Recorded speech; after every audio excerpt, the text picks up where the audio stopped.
Bloodletting can be a powerful and effective treatment.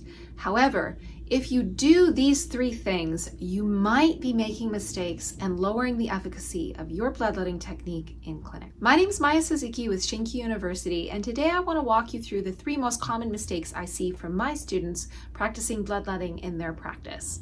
This video is all about giving you better results with your clients and more confidence with your technique. And if you're interested in really taking the next step and upping your game with your traditional Japanese acupuncture, moxibustion, and shonishin practice, please do set up an interview with me. You can find a link for that in the description box below. So the very first thing I want to talk to you about is utilizing the right tool. Oftentimes in practice, practitioners will use little diabetic pins. Unfortunately, these little pins that people use in order to draw their blood for diabetes are not only too tiny for most practitioners' hands to hold well, but they're just really clumsy and they're not made in accordance to what we need to do with blood lancing. So instead, I really recommend a blood lancet tool. So these little blood lancet tools that I like to use are made very well and they're very, very cost efficient. So I like to use them here in practice. And I like to use them a lot more than those little diabetic pins because they are a lot easier for my hands to hold. I have rather large hands and it's a lot easier to get a handle on them, but also it's a lot less painful for my clients and I'm able to be a bit more precise with my tool. So let's talk about how to correctly hold a blood lancet tool. Now it's going to be the same way that you hold any tool in traditional Japanese medicine. You're going to hold it alongside the index and the middle finger here, and you're going to hold it with the thumb to balance it out. Now I'm holding this in my dominant hand because my dominant hand is my needling hand. So for me, that means my right hand. If you're a lefty, please hold your tools always in your left hand. Now you want to make sure that the tip of this tool is in line with the tip of the pad of your finger. So always make sure it's in line in the correct way. All right, now let's talk about how to hold it correctly for when you're lancing. So a close-up of how do you hold that tool again. So we're always going to make sure that the ridges are facing away from us and that concave side is placed on our hand in a way so that the tip of our lancet tool is always landing at the center of the middle finger with the tip about in line with the tip, with the very top of the pad of your finger. Now, really important is how to set your tool up in order to be lined up with what you're treating. So I'm going to move to the side and allow you to see this a little bit more from a side angle. Notice that if I want my little black dot in the very center of my needle pad here, this is my practice pad that I made in school. If I want to needle that, I'm going to make sure that the tip of my needle is always lined up right with what I want to treat. And so if, for example, I wanted to lancet this little freckle here on my arm, I'm always going to line up my tool right in line with what I'm treating. And this way, when I go to treat, all I have to do is roll my hand over in order to get the point and snap my hand up. Now it's really important that you always have your tool in line with what you're treating. The next thing that is important, of course, is your posture. Notice that even if I turn to the side, my dantian, which you can see here probably in the film is just my belt buckle, is in line with what I'm treating. Always in line. And if you're unsure, maybe put on a belt or something like that so that way the belt can kind of give you a visual representation of what you're going to treat. So the third and final thing that I see practitioners making mistakes on all the time is bloodletting the wrong areas. Now this is really true of course, when we use our cups, but also when we use our lancet needles. Cupping, often applied on the upper back or lower back due to pain, is actually applied incorrectly. Cupping and bloodletting are really there for the same purpose, in order to break up and remove or help the body to remove blood stagnation, possibly key stagnation, but mostly blood stagnation. And for that reason, when you're treating pain that's actually due to deficiency, you might be using your cupping or your bloodletting incorrectly. So always keep in mind what's actually happening in the patient before applying these techniques. As I said before, they're really powerful and they can, if used in the correct spots, they really do make your patient tired. So you want to make sure you're doing things correctly. I would love to know if you already use bloodletting in your practice. Let me know in the comments below. Okay, so let's talk about the incorrect places to bloodlet, and I'm going to give you a few correct places to bloodlet. Now, incorrect places to bloodlet, while we're often taught on the tips of the fingers and tips of the toes, are often incorrect places to bloodlet. That is not because they're not effective. They are effective, but they're very much down the channel often from what we want to treat. Now, let's say that someone had neuropathy in their feet and they had swelling due to stagnation of blood in their feet. Using the tips of the toes in that situation is a great place, and it's right in line with what you want to treat. Saying that, treating the stomach channel and helping move blood stagnation in the stomach through the stomach channel at the tip of the toe can be effective, but oftentimes just doesn't hit the mark. Rather than that, going on, for example, the bladder shoe points and trying to find places of actual stagnation on the bladder channel or along the stomach channel might be a slightly more effective treatment. So let me give you some examples of that on my dear friend and student, Deirdre. All right, so the very first place that bloodletting can be really, really beneficial is on the neck and shoulders. So one of the places we're going to really look for are any places that have spider veins and any places that have a lot of tight tension.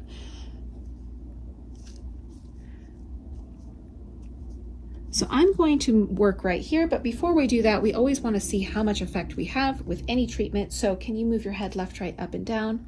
Tell me what you feel. It hurts going to the right. And where does it hurt? Yeah, right there. Yeah.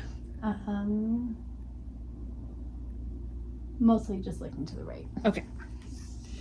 So I'm actually going to choose this place right here, right to the right of the spine. Now it's very tiny, so it's hard to catch on camera, but the area is a bit more raised. There's a tiny little spider vein here, and actually it's a slightly darker color. All of these things are signs for blood stasis. So the very first thing is we always want to use a little bit of alcohol, make the area clean. And then I'm going to use, again, one of these little MediPoint blood lancet tools. These are great, again, because they have a tear here place. Very easy to use. Now, whenever we do this technique, like I said before, always make sure your tool is held correctly and that you're doing it in a spot that's really beneficial for the body. I can move this in. No, it's okay.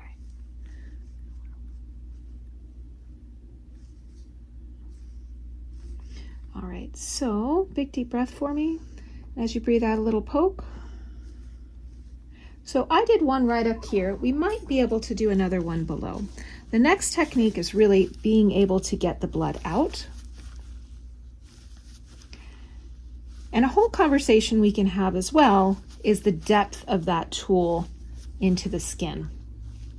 Now, if you're interested in learning more about that, please do set up an interview for ShinKyu, and let's see if we can get you in for a little bit more mentorship in the program. You can see that we picked a pretty decent spot because the color is nice and dark and the consistency is a little bit thicker.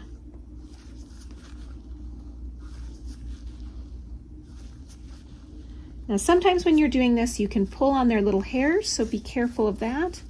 And then sometimes you do push them forward a little bit, so I would just warn your client that they might get pushed forward a touch. The consistency of the blood has gotten a little bit thinner now. I'm happier with the coloring. Still a touch dark when we give pressure from the top of the neck, which tells me that there might be a little bit of issue with the muscle structure in the cervical rather than the thoracic, causing blood stagnation to come to this a little bit lower than due 14 area.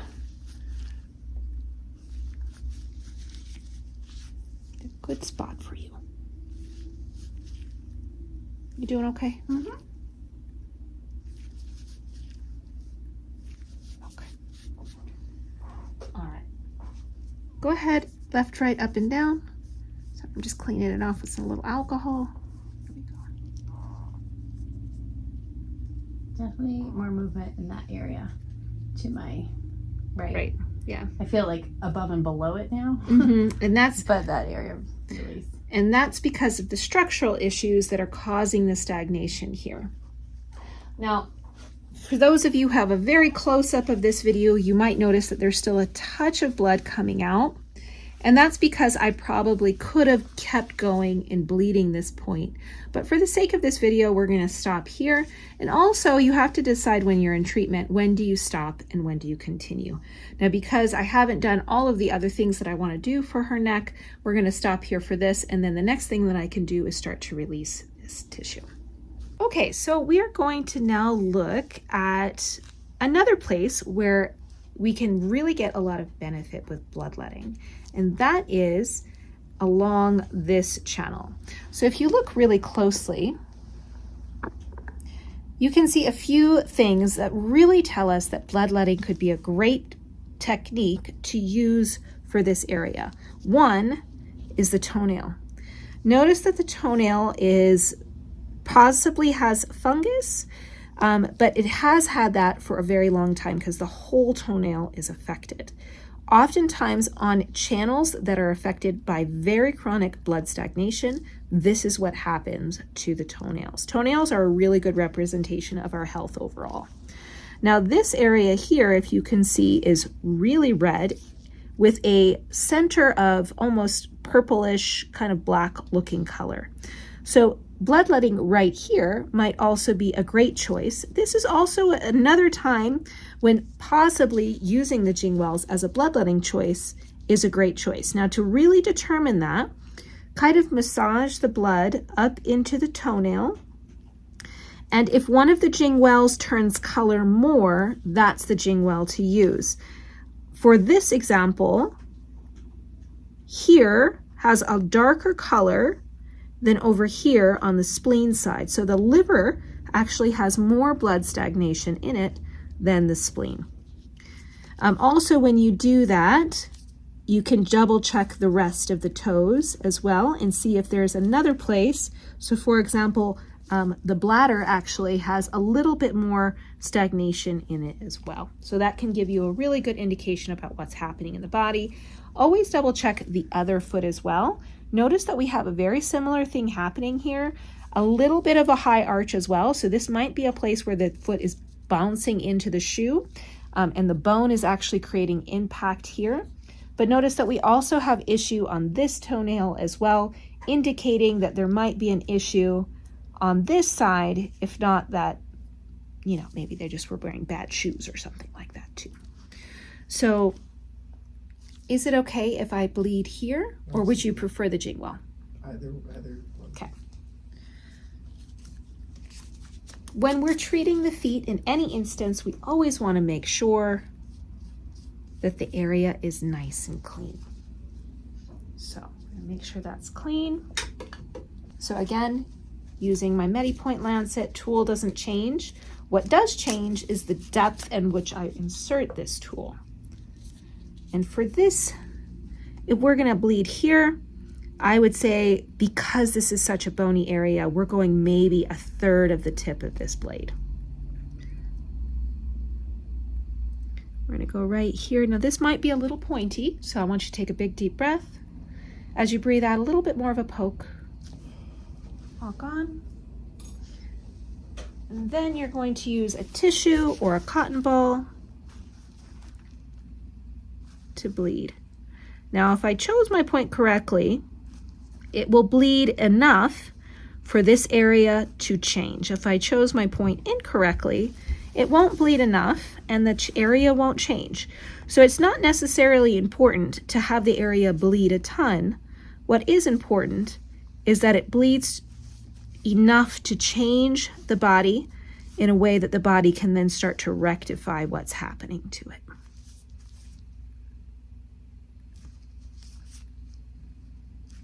You doing okay? Okay, not too pinchy, I hope. Okay, good.